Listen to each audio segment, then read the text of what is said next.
রাজার ঘরে ছোট রানী এলো পদ্মাবতী, রানী পদ্মাবতী।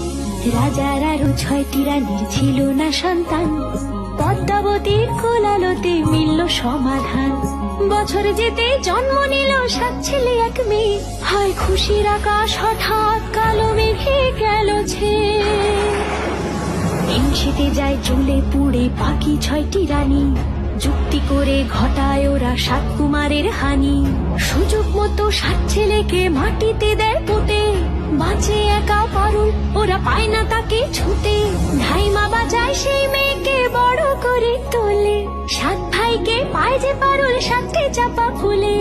এত কিছুর পরেও রাজার বিপদ যে কাটে না, সূর্য নগরে সুখের সূর্য আর ওঠে না।